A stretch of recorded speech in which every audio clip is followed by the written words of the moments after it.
Geger, daftar lengkap 32 orang yang diduga terlibat korupsi mega proyek MBG senilai 19,8 triliun akhirnya bocor. Berdasarkan data Kejagung dan pengacara Elza Syarif, semua bukti aliran dana ini ternyata disimpan di HP tersangka Sony Sonjaya yang sudah disita. Otak kasusnya ada 3, mantan kepala BGN Dadan Hindayana, wakilnya Sony Sonjaya, dan Lodewijk Pusung. Gak main-main, kebijakan ini diatur oleh 8 pejabat tinggi, termasuk Menteri Taufik Hidayat, Sekjen Budi Santoso, Dirjen Suwarno, hingga Kepala Dinas Provinsi.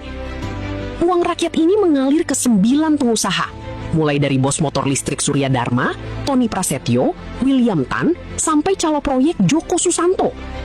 Anggaran raksasa ini mulus karena diloloskan oleh 5 politisi Senayan, termasuk Ketua Komisi DPR Ahmad Riza dan wakilnya Faisal Basri. Yang bikin syok, jaringan ini diduga dilindungi oknum aparat. Ada nama Purnawirawan Jenderal Polisi Suyono, Purnawirawan TNI Sutanto, hingga oknum Jaksa Agung Muda. Eksekusi di lapangan dibantu oleh staf teknis seperti Andika Permana sebagai kunci tender dan Hendra Gunawan yang bikin laporan fiktif. Total, 32 nama ini sudah diverifikasi punya peran dan bukti transaksi. Uang 19,8 triliun lenyap. Menurut kalian, bakal dihukum seumur hidup gak nih?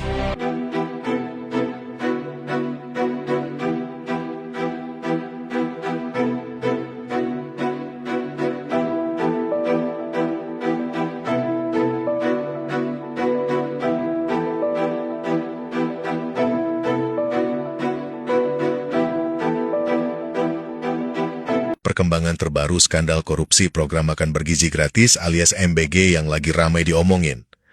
Jadi, ex-wakil Kepala Badan Gizi Nasional, Sony Sonjaya, milih jadi justice kolaborator.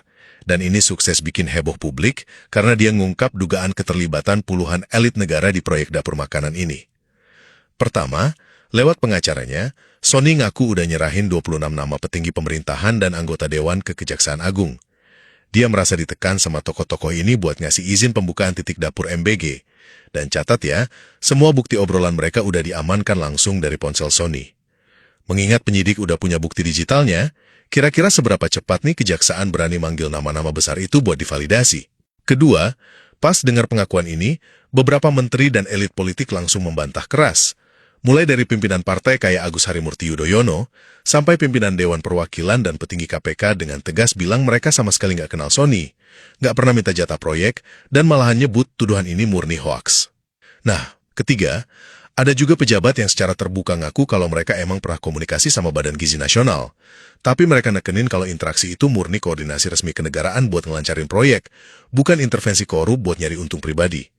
Pertanyaannya sekarang, di mana sih batas pasti antara koordinasi resmi antara lembaga dengan praktik penyalahgunaan pengaruh politik? Pada akhirnya, ketelitian Kejaksaan dalam memeriksa bukti digital inilah yang bakal nentuin apa daftar 26 nama itu emang fakta hukum, atau cuma sekedar strategi penyelamatan diri dari sang tersangka.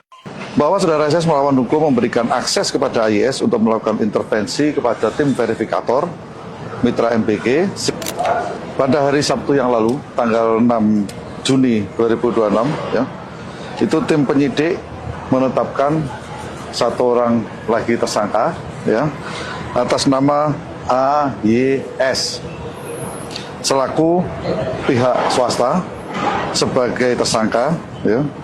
Bahwa Saudara SS melawan hukum memberikan akses kepada AYS untuk melakukan intervensi kepada tim verifikator Mitra MBG sehingga dapat mengetahui titik-titik dapur yang kosong, ya, dan mengatur sedemikian rupa calon SPPG yang mendaftar pada portal Mitra MBG, ya, yang semula telah disetujui kemudian menjadi dibatalkan status pendaftarannya, ya.